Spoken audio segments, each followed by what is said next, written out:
يضلله فلا هادي له ونشهد أن لا إله إلا الله وحده لا شريك له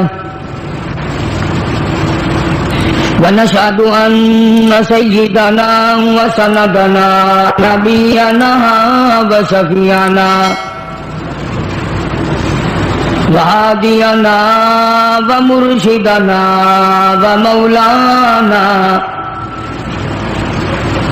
ومولانا محمدا عبده ورسوله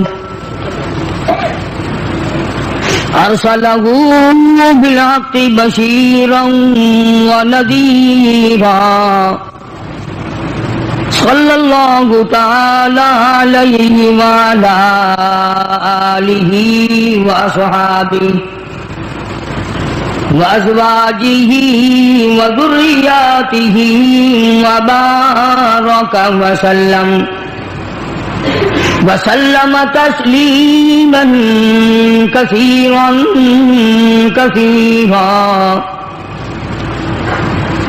أما بعد فأعوذ بالله السميع العليم من الشيطان الرجيم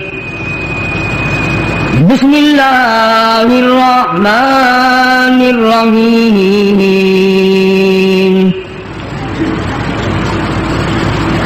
وما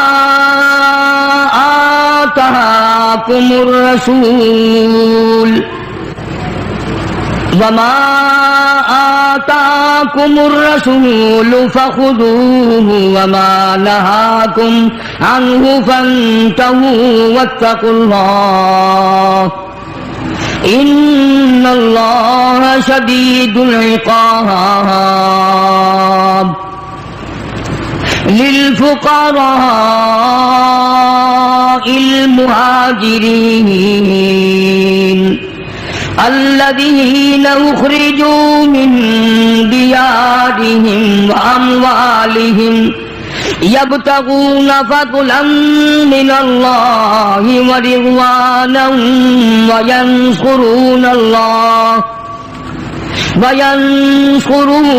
الله ورسوله أولئك هم الصادقون صدق الله مولانا العلي العظيم وبلغنا رسوله النبي الكريم ونحن على ذلك لمن الشاهدين والشاكرين والحمد لله رب العالمين اللهم صل على محمد وعلى آل محمد كما صليت على إبراهيم وعلى آل إبراهيم إنك حميد مجيد اللهم بارك على محمد وعلى آل محمد كما باركت على إبراهيم وعلى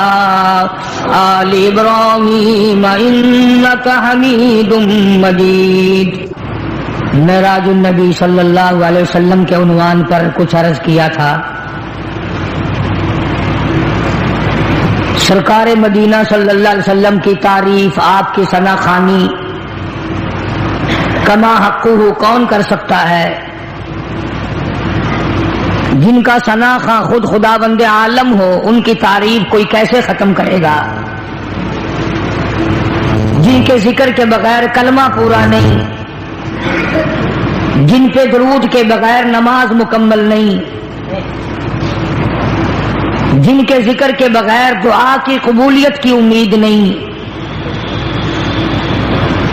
قرآن کریم کی ہر آیت اور ہر صورت میں جس مدنی کریم صلی اللہ علیہ وسلم کا ذکر خیر ہو، کتنی بڑی عظمت اور کتنی بڑی شان ہے۔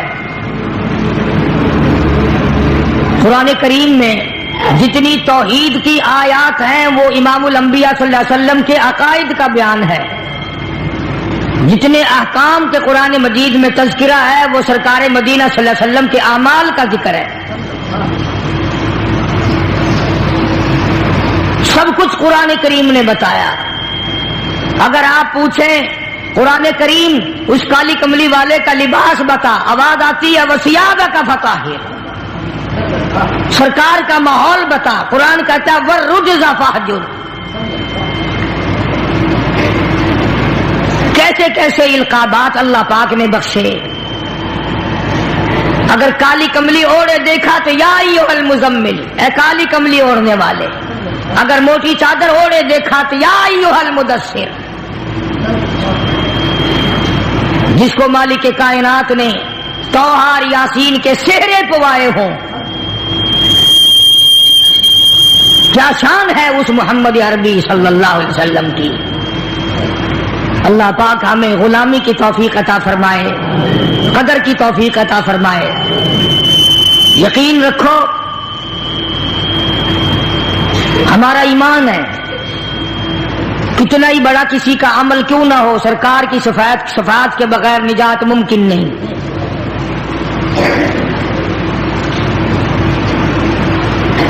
یہ وہ کلام الہی ہے جو سرکار مدینہ کو عطا ہوا، جو اللہ پاک کی زبان نے خود ادا فرمایا، جبریل امین نے لا کر سرکار کو دیا، سرکار نے زندگی بھر اس کی تلاوت فرمائی. آج جو میں نے آیتیں پڑھی ہیں ان کا خلاصہ یہی ہے. قرآن کریم میں اللہ پاک نے فرما دیا میرا محبوب جو تمہیں دے وہ لے لو، اور جس سے منع کرے اس سے ہٹ جاؤ. واتقوا اللہ، ڈرو میرے اس معاملے میں. اگر ایسا نہیں کرو گے تو تمہاری دنیا بھی برباد، تمہاری آخرت بھی برباد. پہلی امتوں کی بدعمالیوں کی وجہ سے ان کو دنیا ہی میں طرح طرح کی سزا بھگتنی پڑی. اس امت کو آخرت کے اوپر رکھ دیا گیا، جزا سزا سب کچھ وہاں ہوگا. کتنا خوش نصیب ہوگا وہ جوان جس کی قبر کے پاس سے مدنی کریم صلی اللہ علیہ وسلم گزرتے ہوئے فرمانے لگے اس قبر کے اندر لیٹا ہوا فلانا صحابی سورت ملک کی تلاوت کر رہا ہے.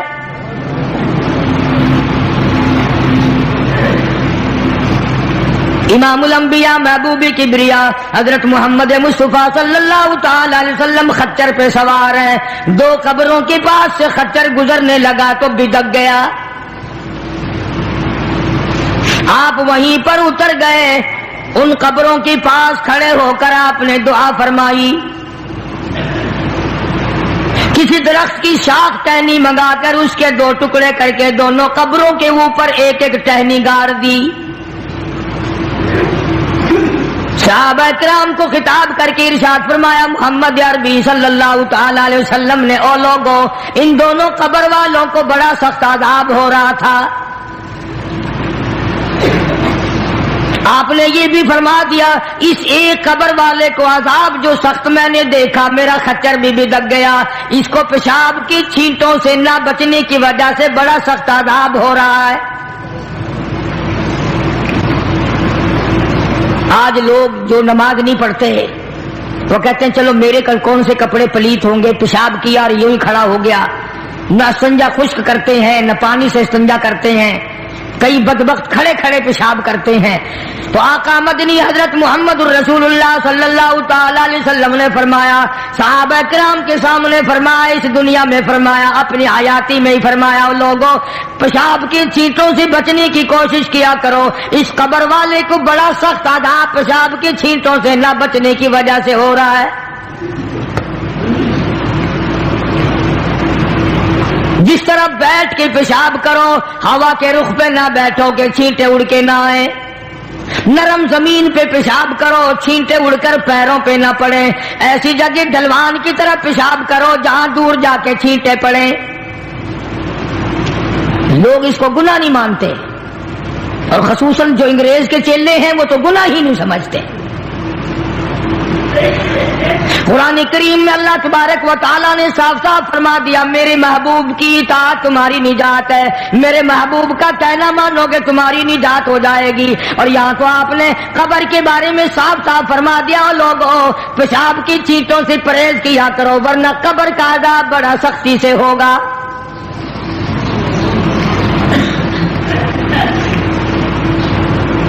لوگ احتیاط نہیں کرتے، ان چیزوں کے بارے میں سوچتے نہیں. آج کل پکی جگہ بن گئی، فلش بن گئے، وہاں بھی اس بات کا خاص خیال رکھو کہ پیروں پہ، وہ کہتے ہیں چلو جی کپڑے تو بچے، پیروں پہ لگ گئے تو کیا ہے، یہ قبر کا عذاب پیروں سے لے کر سر تک جہاں بھی پیشاب کی چھینٹیں لگیں گی اسی کی وجہ سے شدید عذاب میں مبتلا ہوگا. دوسری قبر والے کے بارے میں ارشاد فرمایا محمد عربی صلی اللہ تعالی علیہ وسلم نے، او لوگوں اس مسلمان کو عذاب ہو رہا ہے اس کی چغل خوری کی وجہ سے. اس کو آج ہم گناہ نہیں مانتے، پیٹھ پیچھے گلہ کرنا، شکوہ کرنا، اس کے اندر عیب نکالنا، نقص نکالنا، اس کو ذکر کہتے ہیں. پہلے لوگ شراب خانوں میں بھی چغلی نہیں کیا کرتے تھے، اب تو مسجدوں میں بیٹھ کے چغلی کی جاتی ہے، مسجدوں میں بیٹھ کے گلہ کیا جاتا ہے، منبر رسول پہ بیٹھ کے گلہ کیا جاتا ہے. قرآن کریم نے فرمایا ایاکل لحم اخیہ میتا فکرہتموہ. او لوگوں کیا تم اس بات کو پسند کرو گے، محبوب رکھو گے کہ اپنے سگے بھائی کا مرے ہوئے کا گوشت کھاؤ؟ جس چیز کی برائی اصل میں دل سے نکل جائے پھر اس کو ہم لوگ گناہ بھی نہیں مانتے، اس کو عذاب بھی نہیں مانتے. فرمایا ایاکل لحم اخیہ، اپنے بھائی کا، مردار بھائی کا گوشت کھانے کے برابر ہے اس کا گلہ کرنا، اس کا شکوہ کرنا، اس کی پیٹھ پیچھے چغلی کرنی. میتا فکرہتموہ، مردہ بھائی کا گوشت کھانے کے برابر ہے. قرآن کریم کہتا ہے واتقوا اللہ ان اللہ هو التواب الرحیم. ڈرو میری ذات سے، جو میں نے بتا دیا وہ پکا ہے، وہ اٹل ہے، وہ سچا ہے، اس کے خلاف ہو ہی نہیں سکتا. مدینہ منورہ میں اللہ پاک سب کو زیارت نصیب فرمائے. رمضان کا مہینہ تھا، دو عورتوں کو اتنا سخت روزہ لگا، مرنے کے قریب ہو گئی. کسی نے سرکار دو عالم صلی اللہ علیہ وسلم سے ذکر کیا کہ جی دو عورتیں ہیں، ان کو اتنا روزے نے تنگ کیا ہوا کہ وہ تو مرنے کو ہو رہی ہیں. آپ نے فرمایا روزہ تنگ کرتا ہے؟ روزے نے تنگ کیا کہ جی ہاں. ان دونوں کو بلوا لیا. نبی کا مزاج امت کو سمجھانے کا تھا نا، میری امت بچ جائے، عذاب سے بچ جائے. ان دونوں عورتوں سے کہا کہ یہ پیالہ لے لو اور اس میں قے کرو، اس میں اپنے حلق میں انگلی مار کے الٹی کرو. انہوں نے کہا جی کیا نکلے گا، ہمیں تو بھوک نے بڑا تنگ کیا ہوا ہے. فرمایا جیسے میں کہتا ہوں ویسے تم کرو تو صحیح. انہوں نے انگلی ماری، جب قے کی تو پیالے میں گوشت کے ٹکڑے اور تازہ خون آیا. اب صحابہ کرام سے حضور کریم صلی اللہ علیہ وسلم نے خطاب کر کے فرمایا کہ وہ جو قرآن ہے نا ایاکل لحم اخیہ میتا فکرہتموہ، انہوں نے چغلی کی ہے، اور وہ بھائی کا جو گوشت، مردار کا گوشت کھانے کا جو قرآن میں آیا ہے وہی ان کے منہ سے اب یہ تازہ لہو اور گوشت نکلا ہے. ان کو روزہ اسی لیے تو زیادہ لگا. عموماً پرہیزگار متقی لوگ جو سارا دن رمضان میں قرآن کریم کی تلاوت کرتے ہیں، اللہ اللہ کرتے ہیں، عبادت کرتے ہیں، درود شریف پڑھتے ہیں، یقین کرو ان کو روزہ کچھ کہتا ہی نہیں. جو واہی تباہی بکواس خرافات ان کو اتنا تنگ کر دیتا ہے وہ ہر روز سوچتے ہیں کہ کل کو نہیں رکھوں گا. تو دو صحابی دو مسلمانوں کی قبر پہ کھڑے ہو کر حضور کریم صلی اللہ علیہ وسلم نے فرما دیا کہ اس ایک قبر والے کو جو عذاب ہو رہا ہے یہ پیشاب کی چھینٹوں سے نہ بچنے کی وجہ سے ہو رہا ہے، اور دوسرے کو چغل خوری کی وجہ سے ہو رہا ہے. قرآن کریم نے بھی صاف صاف فرما دیا کہ لوگوں کسی کا گلہ نہ کر، کسی کا شکوہ نہ کر، کسی کی عیب جوئی نہ کر. شیخ اتار کہتا کہ روزہ بعد غیبت مردم ببند، روزہ با از غیبت مردم ببند تا نبینی دست و پائے خود ببند. جا اپنی زبان کو لوگوں کے گلے لوگوں کے شکوے سے بند کر تاکہ کل قیامت میں تیرے ہاتھ پاؤں آگ کی زنجیروں میں نہ جکڑے جائیں. اللہ والوں کی باتیں ہیں. یہی شیخ عطار فرید الدین رحمت اللہ علیہ کہتا ہے خاطر کسر مرنجا اے پسر خاطر کسر مرنجا اے پسر ورنہ خردی زخم بر جان و جگر. کہتا ہے کسی کے دل پہ تیر نہ چلا گھائل نہ کر ورنہ تجھے بھی یوں ہی تیر لگیں گے. اور ہمارے یہاں درس نظامی میں عربی مدارس میں کتاب پڑھائی جاتی ہے کافیہ نحو کی کتاب ہے جس میں ایک شعر لکھا ہے جراحت السنان لہل تیامہ جراحت السنان لہل تیامہ ولا یلتام جراحت اللسانہ. ترجمہ یہ ہے عربی شعر کا کہ تلوار اگر کسی کے مار دو تو تلوار کا زخم مل جاتا ہے, زبان سے کسی کو غلط بات کہہ دو اس کا زخم قبروں تک نہیں ملتا. اور یہی وجہ ہے کہ محمد عربی صلی اللہ علیہ وسلم نے ایک عجیب بات فرمائی. اللہ اکبر, کیا کیا اعزاز بخشے ہیں کالی کملی والے صلی اللہ علیہ وسلم کو میرے پروردگار نے. ارشاد فرمایا حضور کریم صلی اللہ علیہ وسلم نے لوگوں دو چیزوں کی ضمانت تم دے دو, ایک چیز کی ضمانت تمہیں میں دے دیتا ہوں. علل اعلان فرمایا, سر میدان فرمایا لوگوں دو چیزوں کی ضمانت مجھے تم پکی ٹھکی دے دو, ایک چیز کی ضمانت تمہیں میں دے دیتا ہوں. زبان کی ضمانت دو, اس کو غلط نہیں چلاؤ گے, زبان سے گلا نہ کرو گے, چغلی نہیں کرو گے, شکوہ نہیں کرو گے, جھوٹ نہیں بولو گے. ایک زبان کی ضمانت دے دو, ایک جو تمہاری نفسانی خواہشات کی جگہ ہے اس کی ضمانت دے دو. غلط طریقے سے استعمال نہیں ہوگی, غلط طریقے سے استعمال نہ کی جائے گی, یہ شہوت کی جگہ. فرمایا لوگوں ان دو چیزوں کی ضمانت تم دے دو, جنت الفردوس کا ضامن تمہارے لیے میں بن جاتا ہوں.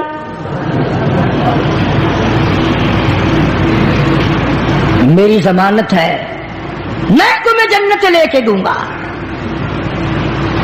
آج انہی دونوں چیزوں نے ہمیں مار دیا.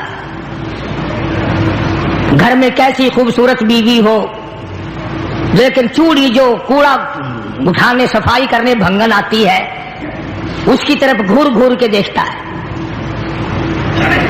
گھر میں اللہ پاک نے عورت دی ہوئی ہے, خوبصورت بھی ہے, حسینہ بھی ہے, قد و قامت بھی ہے, لباس بھی ہے, سب کچھ ہے, لیکن مزاج جو بدماشی والا ہے جو بغیر صفائی کے لیے آئی ہے اس کی طرف دیکھ رہا ہے, جو نوکرانی کپڑے دھونے آتی ہے اس کی طرف دیکھ رہا ہے للچائی نظروں سے.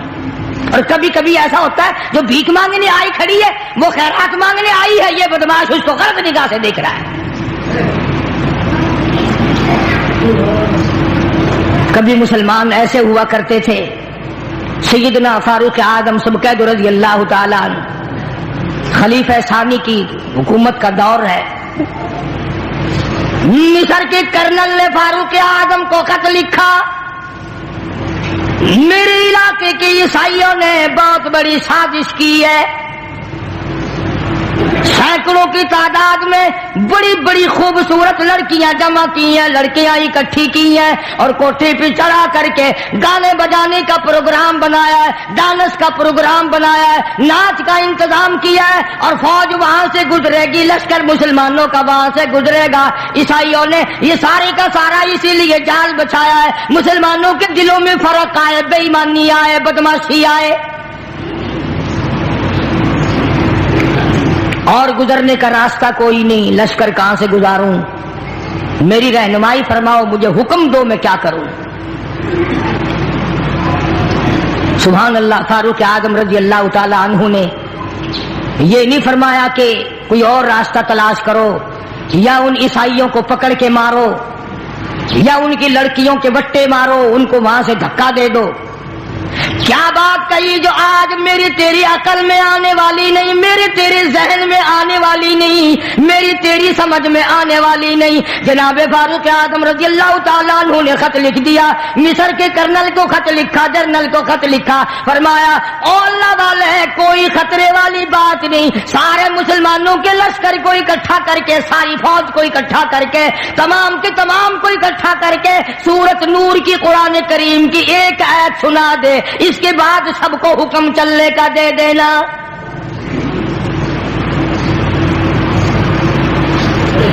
قرآن کریم کی ایک آیت سنا دے۔ فاروق اعظم کا یقین ہے نا کہ مسلمان قرآن سن کر اس کے خلاف نہیں چلتا۔ اس قوم کا کیا بنے گا جس قوم نے قرآن کریم کو صرف مردوں کے لیے رکھ چھوڑا ہو۔ اگلے دن میں ایک جگہ گیا تو فوتگی میں ایک آدمی قرآن کریم اٹھائے ہوئے کھڑا تھا اور سارے کہہ رہے تھے کہ منجا چارپائی جو ہے جنازے کی، میت کو قرآن کے نیچے سے گزارو۔ میں نے کہا پھر کیا ہوگا کہ بس بخشش ہو جائے گی؟ قرآن کریم نے ایک آدمی نے اٹھایا ہوا ہے یوں ہاتھ میں کہ اس کے نیچے سے گزار دو۔ تو میں نے کہا خدا کے بندو، اگر قرآن کریم کے نیچے سے گزرنے سے نجات ہوتی تو بلال اپنا چمڑا نہ اڑواتا، زمیرہ کی آنکھیں نہ نکالی جاتی، سمیہ کے چیر کر ٹکڑے نہ کیے جاتے، ابو بقیہ کی پسلیاں نہ توڑی جاتی، سعید ابن مسیب کو ٹکڑے ٹکڑے نہ کیے جاتے، اور سیدنا حسین رضی اللہ تعالی عنہ کا سارا خاندان پیاسا نہ جاتا۔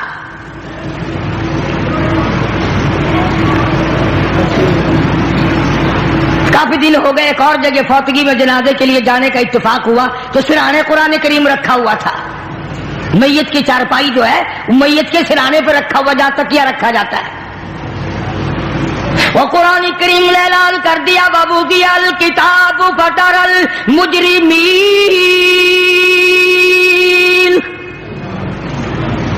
ساری عمر کی کرتوت کمائی کتاب کی شکل میں تیرے ہاتھ میں دے دی جائے گی، تو خود فیصلہ کرے گا۔ فَمَن يَعْمَلْ مِثْقَالَ ذَرَّةٍ خَيْرًا يَرَهُ وَمَن يَعْمَلْ مِثْقَالَ ذَرَّةٍ شَرًّا يَرَهُ۔ اللہ پاک نے اعلان کر دیا لوگوں، ذرہ برابر نیکی کرو گے وہ بھی سامنے آ جائے گی، ذرہ برابر برائی کرو گے وہ بھی سامنے آ جائے گی۔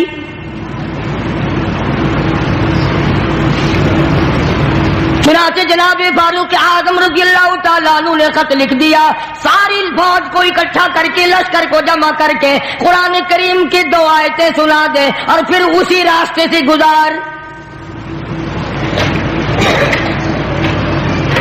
یقین کرو ان کے پیٹ بھی تھے، ان کے بچے بھی تھے، نفس بھی تھا، تم سے زیادہ طاقتور تھے، تم سے کہیں زیادہ طاقتور تھے وہ۔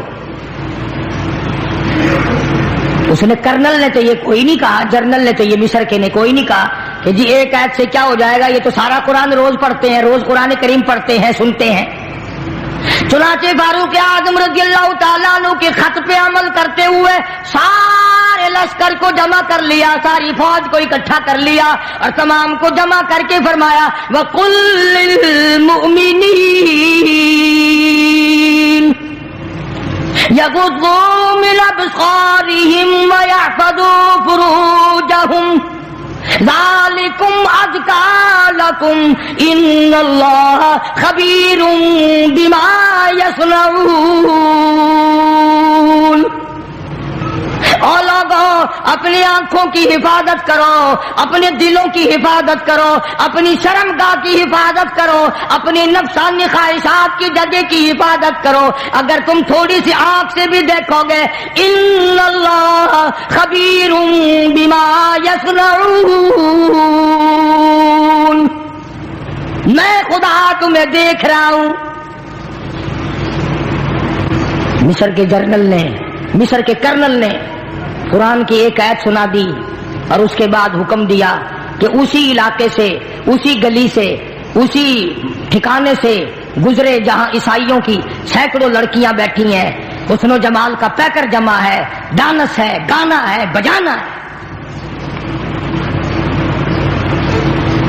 آج الٹا معاملہ ہو رہا ہے، جو ہم قرآن پڑھتے ہیں، پڑھاتے ہیں، سنتے ہیں، سناتے ہیں، جس گھر میں کبھی گانا بجانا نہیں ہوا آج ٹی وی ٹیلی ویژن آ گئی، اس کی وجہ سے گانا بجانا ہو رہا ہے۔ گھر گھر میں VCR کی ٹھنکار لگی ہوئی ہے اور گھر والوں کا خیال بھی نہیں کہ گناہ ہو رہا ہے، بربادی ہو رہی ہے، بچیوں کے اخلاق تباہ ہو رہی ہیں۔ بڑے بڑے حاجی نمازی مولویوں کے گھروں میں VCR آ گئے۔ ایمانداری سے خانے خدا میں بیٹھ کے فیصلہ کرو، ہمیں مرتے وقت ایمان کی رتی کیسے ملے گی؟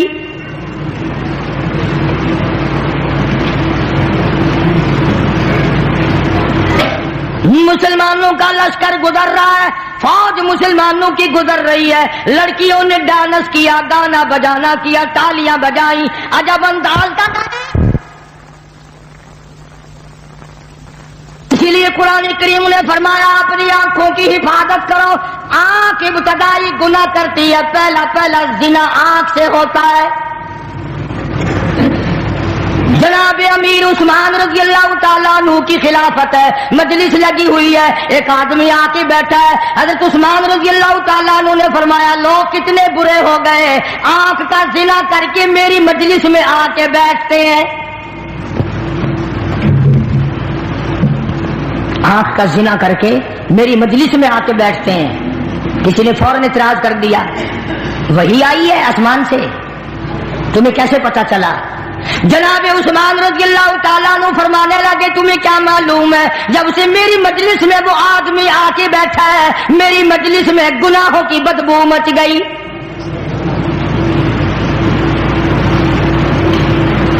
آج لوگ حرام خوری کو حرام خوری نہیں سمجھتے، بدماشی کو بدماشی نہیں سمجھتے۔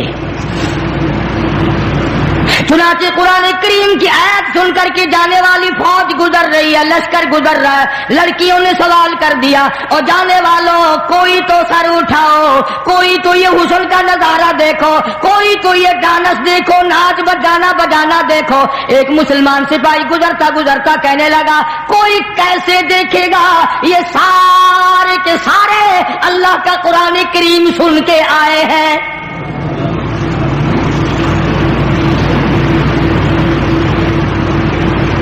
ہم نے تو نہیں کبھی سنا۔ انہوں نے 2 آیتیں سنی، پورے لشکر میں پوری فوج میں ایک آدمی ایسا نہیں جو سر اٹھا کے دیکھے، جو آنکھ اٹھا کر کے دیکھے۔ اللہ کی قدرت کا کام دیکھو، عیسائی لڑکیاں کہنے لگی اور جانے والوں اور مسلمانوں اور محمد عربی صلی اللہ علیہ وسلم کے غلاموں، ایسا قرآن جو حسن کے نظارے سے روک دے، جو ڈانس اور گانے بجانے سے روک دے، حسن و جمال کا پیکر ہم نے اکٹھا کیا، کوئی دن دیکھنے والا نہ ہو، اور مسلمانوں ہمیں بھی وہ قرآن کریم سناتے جاؤ۔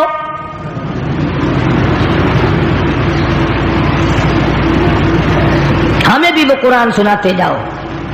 چنانچہ ایک مسلمان سپاہی گزرتا گزرتا جا رہا ہے اور پڑھتا قل للمؤمنین یغضوا من ابصارہم ویحفظوا فروجہم، اور لوگوں اپنی آنکھوں کی حفاظت کرو، اپنی شرمگاہوں کی حفاظت کرو، ان ذالکم ازکی لکم، پرہیزگاری اپناؤ، ان اللہ خبیر بما یصنعون،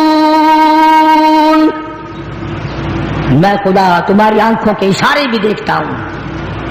مورخین نے لکھا ہے جیسے ہی مسلمان سپاہی نے قرآن کریم کی تلاوت کی، چلتے چلتے نے لڑکیوں نے کوٹھے سے چھلانگیں لگا دی، اور قرآن پڑھنے والوں ہمیں بھی ساتھ لے کے جاؤ، اب قرآن کریم سے دور ہم بھی نہیں رہنا چاہتے۔ ساری مسلمان بن گئی، توبہ کر لی، استغفار کیا۔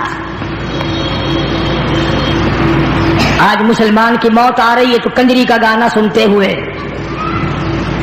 یہ جتنے بسوں میں، ٹرکوں میں، ویگنوں میں ایکسیڈنٹوں میں مرتے ہیں، تمہارا کیا خیال ہے؟ یہ درود شریف پڑھتے ہوئے مر رہے ہیں؟ کوئی یہ کلمہ پڑھتے ہوئے مر رہے ہیں؟ کنجریوں کے گانے سنتے ہوئے مر رہے ہیں؟ جنازہ گزر رہا ہے تو رستے میں بھی گانے بجانے کی آواز آ رہی ہے، حتیٰ کہ قبر میں دفن کر رہے ہیں، مٹی پڑ رہی ہے، گانے کی آواز پھر بھی آ رہی ہے۔ قبرستان کے چاروں طرف گانا بجانا، بازاروں میں چاروں طرف گانا بجانا، گھر گھر میں گانا بجانا، اور بدماشی پھر کس بلا کا نام ہے؟ بےغیرتی کمینہ پن کس بات کا نام ہے؟ شادی مکمل نہیں ہوتی مسلمان کے چھوکرے کی جب تک وہ باجا نہ بجائے، گانا بجانا نہ کرے، خوشی مکمل نہیں ہوتی۔ ہمیں تو کوئی اعتراض نہیں، کرو خوب رج رج کے کرو جو کسی کے دل میں آتا ہے، مگر یاد رکھو یہ بات، خدا کی عدالت میں اندھیر نہیں ہے۔ تم نے جو کمر باندھ رکھی ہے کہ جو کچھ بھی ہو جائے ہم نے سرکار دو عالم صلی اللہ علیہ وسلم کی مخالفت کرنی ہے، ہر اس کام کو کرنا ہے جس سے آقا نے منع فرمایا، یاد رکھو۔ پھر خدا نے بھی اعلان کر دیا، فرمایا ان بطش ربک لشدید، پھر آ جا میں تجھے سخت عذاب دینے کے لیے تیار بیٹھا ہوں۔ پھر ایسا ایسا عذاب، تکلیف دینے والا عذاب۔ کئی سال ہو گئے اخباروں میں آیا تھا، کوئی نئی نہر کھدوائی گورنمنٹ نے، کھدائی کے دوران پرانا قبرستان آیا، ایک ایکسین صاحب کی طرف سے لکھا ہوا تھا کہ انہوں نے بھی دیکھا اور کافی سارے لوگوں نے دیکھا کہ ایک قبر کے اندر ہڈیوں کا ایک ڈھانچہ اور اس کی کھوپڑی کے قریب کئی شیر کا ایک وٹھوا بچھو بیٹھا ہے، گوشت نہیں، چمڑا نہیں، ہڈیوں کا ڈھانچہ ہے۔ تو لکھا تھا کہ جب وہ ڈک مارتا تھا کھوپڑی میں، پیروں کی طرف سے بالکل سیدھا کھڑا ہو جاتا تھا۔ کوئی ٹھکانہ عذاب الہی کا، جتنا وہ کریم ہے، جتنا وہ رحیم ہے، جتنا وہ ستار و غفار ہے، جب اس کی بے نیازی پہ آئے تو قہار و جبار بھی ہے۔ آج ہمارے گھروں سے سکون نکل گیا، اطمینان چلا گیا، خیر و برکت رخصت ہو گئی، اللہ اللہ ہمارے گھروں میں نہیں رہی، عورتیں نماز نہیں پڑھتی، مرد نماز نہیں پڑھتے، قرآن کریم کی تلاوت کرنے والا کوئی نہیں۔ بتاؤ یہ گھر ہے مسلمان کا گھر ہے یا کراڑ کی منڈی ہے؟ بس وہ طریقہ تجھے بتا دیا ملا نے کہ مرنے کے بعد 1 گھنٹہ قرآن کریم پڑھوا لینا، 80 سال کی نمازیں ختم، 80 سال کے روزے معاف ہو جائیں گے، 80 سال کی بدماشی معاف ہو جائے گی، جوا تاش سارا معاف ہو جائے گا۔ چٹی داڑھی، بڑھے پایا ہوا، قبر میں پاؤں لٹک رہے، اب بھی تاش کھیل رہے ہیں۔ ابو داؤد شریف میں حدیث پاک ہے، ارشاد فرمایا محمد عربی صلی اللہ تعالی علیہ وسلم نے، اور لوگوں جو آدمی تاش کھیلتا ہے ایسا سمجھو جتنی دیر تک تاش کھیلتا رہا جیسا کہ سور کے لہو میں ہاتھ ڈبوئے بیٹھا ہے۔ اور اتنی سختی تو محمد عربی صلی اللہ علیہ وسلم نے کہیں بھی نہیں فرمائی کہ جوا کھیلنے والا، تاش کھیلنے والا سلام کرے تو اس کے سلام کا جواب نہ دو، اگر سلام کرے اس کے سلام کا جواب نہ دو۔ یہاں ساری ساری رات کھپ جاتی ہے، بچپن سے عادت پڑتی ہے غلط چیزوں کی، نہ ماں باپ ٹوکتے ہیں، نہ کوئی اور طرح طرح کی باتیں کرتا ہے۔ بہرحال دین کسی کا محتاج نہیں، قرآن کسی کا محتاج نہیں، اللہ کا دربار کسی کا محتاج نہیں۔ جو کرو گے تمہارے پلے باندھ دیا جائے گا، جو نہیں کرو گے وہ تمہیں نہیں ملے گا۔ لاکھ ملا کوشش کرے، جب تک تیرا اپنا عمل صحیح نہیں نجات ممکن نہیں۔ تم نے سہارا بنا لیا ہے، کوئی کہتا ہے میت کو قرآن کے نیچے سے گزار دو، کوئی کہتا ہے قرآن کو سرہانے رکھ دو کافی ہے۔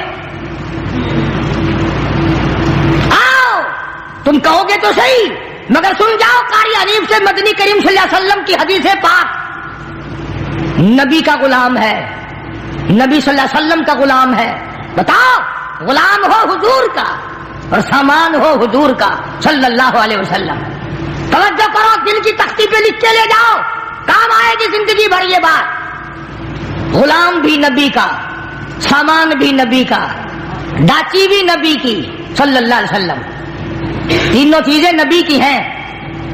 غلام بھی سرکار کا، سامان بھی سرکار کا، ڈاچی بھی سرکار کی صلی اللہ علیہ وسلم۔ سامان لاد رہا ہے، دشمن کی طرف سے تیر آیا، اس غلام کو لگ گیا، دل پہ تیر لگا، فوراً مر گیا. سارے صحابہ نے شور مچایا, جنتی جنتی جنتی جنتی جنتی, شہید ہو گیا شہید ہو گیا جنتی. سرکار تشریف لائے, اللہ اکبر. سرکار مدینہ سب کا جو صلی اللہ علیہ وسلم تشریف لے آئے اور یوں دیکھا, فرمایا ہوا فی النار.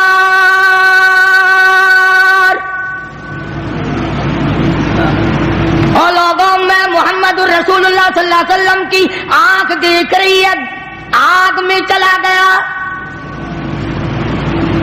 کمال ہے, غلام بھی نبی کا, سامان بھی نبی کا, لاچی بھی نبی کی, اور لاتا ہوا تیر کھا کے مر گیا, اب بھی شہید نہیں. فرمایا او لوگوں, اس نے غنیمت کے مال میں سے بغیر تقسیم کیے ہوئے کسی وقت میں ایک چادر چرا لی ہوگی, ایک کمبل چرا لیا ہوگا. میں محمد الرسول اللہ صلی اللہ علیہ وسلم دیکھ رہا ہوں, وہ کمبل آگ کا بن کے سارے بدن پہ لپٹا ہوا ہے.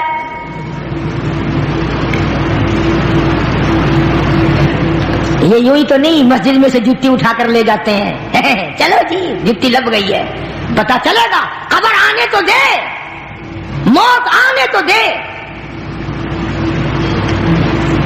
صاف نبی نے فرما دیا کہ میری آنکھ دیکھ رہی ہے کہ وہ چادر آگ کی بن کر سارے بدن پہ لپٹی ہوئی ہے. چنانچہ ایک دوسرا صحابی اٹھا, توجہ, دوسرا صحابی اٹھا اور یہ جو چپل میں جو تسمے سے لگے ہوئے ہوتے ہیں یہ لے کے آیا اور کہنے لگا, کالی کملی والے, میری جتی کا یہ تسمہ نہیں تھا, بغیر مال تقسیم کیے ہوئے میں نے مال غنیمت میں سے یہ تسمے اٹھا کر اپنی جتی میں لگا لیے تھے, میں تو واپس کر رہا ہوں. آپ نے فرمایا میں نہیں لیتا, یہ آپ جہنم کے انگارے ہیں. آخر وہ کون سا وقت آئے گا جب ہم ہوش کریں گے, وہ کون سا وقت آئے گا جب ہم تدبیر کریں گے, وہ کون سا وقت آئے گا جب آخرت کی تیاری کریں گے. وہ کوئی نرالی عمر ملے گی تیاری کے لیے, کسی کا پیسہ کھانا پڑے وہ نہیں چھوڑنا. پرسوں ترسوں کی بات ہے, صبح صبح میں یہاں سے نماز پڑھ کے باہر نکلا, دو آدمی آئے کہ کسی بس سے یہ کٹا گر گیا, یہاں رکھ لو, اعلان کرنا, کوئی مالک ہوگا آ کے لے جائے گا. اب ہم لوگ تو ڈرتے بھی ہیں نا بھائی, کسی کی نہ جانے کیسی چیز ہو کیا. میں نے, دو آدمی تھے, اس وقت تک انہوں نے دیکھا نہیں تھا اس میں ہے کیا. میں نے کہہ دیا, میں نے کہا اس میں ہے کیا. اس نے جو کھول کے دیکھا نا اس میں تھی سائیکل کی ٹوپیں, فوراً بے ایمان ہو گیا, کہنے لگا چلو منڈی والی مسجد اعلان کراویں گے. کٹا ملا سڑک پہ اور اعلان کرائے گا منڈی کی مسجد میں. ابھی تازہ بات پرسوں کی, فوراً بے ایمان ہو گیا کہ انہوں نے سمجھا ہوگا کسی کے پرانے کپڑے ہوں گے, کوئی بوری شوری ہوگی, پھر اندازہ لگایا ہوگا کہ سائیکل کے ٹپے جو قیمتی چیز ہے یا تو میرے سامنے کھڑا تھا یا فوراً چل دیا. آول جلو منڈی مسیت والی, اور منڈی والی مسیت وڈی ہے, اتنے اعلان کروے سو. آگے مومن دا پتر بڑا بڑا ہی دیکھن سار بے ایمان تھی گیا. اچھا بھلا کیا عمر لنگ جائے گی, کسی کے 10 روپے 20 روپے 100 روپے, کسی کی جوتی, کسی کا چادر, کسی کا سائیکل, یہ جو اٹھا لیتے ہیں کیا سمجھتے ہم بڑے کامیاب ہیں. خدا کی قسم, موت کے وقت وہ تلخیموں میں آئے گی جو لاکھوں برس نہیں جائے گی. حضرت عیسیٰ علیہ السلام کا معجزہ قرآن نقل کرتا ہے, احی الموتیٰ باذن اللہ. حضرت عیسیٰ علیہ السلام, اللہ کے نبی کو اللہ نے یہ معجزہ دیا تھا کہ مردے کو زندہ کر دیتے تھے. تو قوم نے اعتراض کیا, نوے نوے مردے زندہ کر دیتا ہے, تو پرانا مردہ زندہ کر کے دکھا. عیسیٰ علیہ السلام نے فرمایا چلو تم پرانی سے پرانی قبر پہ مجھے لے چلو. لے گئے. حضرت نوح علیہ السلام کے بیٹے کی قبر تھی شام کی, وہاں جا کے کھڑا کر دیا کہ اس میں جو مردہ ہے اسے زندہ کر. انہوں نے فرمایا قم باذن اللہ, اللہ کے حکم سے کھڑا ہو جا, زندہ ہو. اس نے یوں سیری باہر نکالی, لوگوں نے بھی دیکھا, عیسیٰ علیہ السلام نے بھی دیکھا, سفید داڑھی. حضرت عیسیٰ علیہ السلام نے فرمایا تجھے کیا ہوا, تو کون ہے؟ اس نے کہا میں سام ہوں, نوح علیہ السلام کا بیٹا ہوں. انہوں نے کہا تمہارے زمانے میں تو سفید بال ہوتے ہی نہیں تھے, تمہارے زمانے میں سفید بال ہوتے ہی نہیں تھے, یہ تیری داڑھی کیسے سفید ہو گئی؟ کہنے لگا جب یکدم اب مجھے اٹھنے کا حکم ملا میں سمجھا قیامت آ گئی, اتنے فکر نے میری کالی داڑھی کو سفید کر دیا. تو آج ہمارے تصور میں کہاں ہے یہ چیزیں؟ غور کرو، خیال کرو، میری کسی سے لڑائی نہیں، جھگڑا نہیں. اس لیے یہ بات عرض کرتا ہوں کہ آخرت بناؤ، اپنی قبر بناؤ، موت کا سامان کرو، اللہ کے عذاب سے بچنے کی تدبیریں کرو. اللہ پاک مجھے اور آپ کو عمل کی توفیق عطا فرمائے. وآخر دعوانا الحمدللہ رب العالمین. اللهم صل وسلم وبارك على سيدنا ومولانا محمد وعلى آل سيدنا ومولانا محمد وبارك وسلم. یا اللہ سب مریضوں کو شفا عطا فرما. کوئی بچی بیمار ہے اللہ پاک اس کو بھی صحت کاملہ عطا فرما. سرفراز خان میرے دوست ہیں، ان کی ایک پریشانی ہے کافی دنوں سے، اللہ پاک اپنے فضل و کرم سے محض اپنی مہربانی سے اس پریشانی کو دور فرما. اور جتنوں نے بھی دعاؤں کے لیے جو خدا بخش کا بھائی بیمار ہے اللہ صحت کاملہ عطا فرمائے. مولانا عبید اللہ انور مدذلہ حضرت لاہوری رحمۃ اللہ علیہ کے صاحبزادے بہت بڑے ولی اللہ ہیں، کئی دنوں سے اسپتال میں ہیں، بے ہوش رہے اب ہوش میں ہیں. دعا فرماؤ اللہ پاک صحت کاملہ عطا فرمائے. سب مریضوں کو شفا عطا فرما، سب کے دکھ دردوں کو دور فرما، سب کی پریشانیوں کو دور فرما، سب کے کاروبار میں برکت عطا فرما. یہ جتنے ساتھی ہیں مسجد میں آتے ہیں انتظام کرتے ہیں، یا اللہ تمام کے کاروبار کو، تمام کی دینی دنیاوی زندگی کو چمکا دے، اس کو اپنی رونقوں سے اس کو دوبالا فرما دے. یا اللہ مسجد مدرسے کے خدمت گزاروں کے مال و جان میں برکت عطا فرما. کسی کو کسی کا محتاج نہ بنا، اپنے دروازے سے ہم سب فقیروں کو جھولیاں بھر دے. کوئی ساتھی ہے اس کو ذہنی پریشانی اللہ پاک اطمینان قلب عطا فرمائے. اللہ پاک ہم سب کو سکون قلب عطا فرما. قرآن کریم کو ذوق شوق عطا فرما. نماز اور دین کا ہمارے گھروں میں خیر و برکت عطا فرما، اور تمام مسلمانوں کے گھروں کو خیر و برکتوں سے آباد فرما. سب کے سلیمان کو بھی کوئی تکلیف بتا رہے ہیں. یاسین کی والدہ کو چوٹ لگ گئی تھی، ابھی صحیح نہیں ہوئی، بیچاری نیک مائی ہے، نماز بھی نہیں پڑھ سکتی. اللہ پاک صحت کاملہ عطا فرما. یہ جتنے بھی عبد الرحمان ہے اور جنہوں نے دعاؤں کے لیے کہا، سب کے دینی دنیاوی پریشانیوں کو دور فرما، مشکلوں کو آسان فرما، سب کے کاروبار میں برکت عطا فرما. الہی ہماری دنیا اور آخرت کی زندگی کو اچھے سے اچھا بنا دے. ہماری اولاد کو ہدایت عطا فرما. سارے پاکستان پر اپنا کرم فرما، ساری امت پہ اپنا رحم فرما، ساری مخلوق پہ فضل فرما. جتنے مرد عورت دنیا سے رخصت ہو گئے یا اللہ سب کی قبروں پہ کرم فرما، سب کی بخشش فرما دے، سب کو جنت الفردوس میں جگہ عطا فرما. ہمارے ماں باپ کی بخشش فرما، ہمارے عزیز و اقربا دوستوں اور خدمت گزاروں کی مغفرت فرما. صلی اللہ علیہ حبیبہ محمد و آلہ و اصحابہ اجمعین برحمتک یا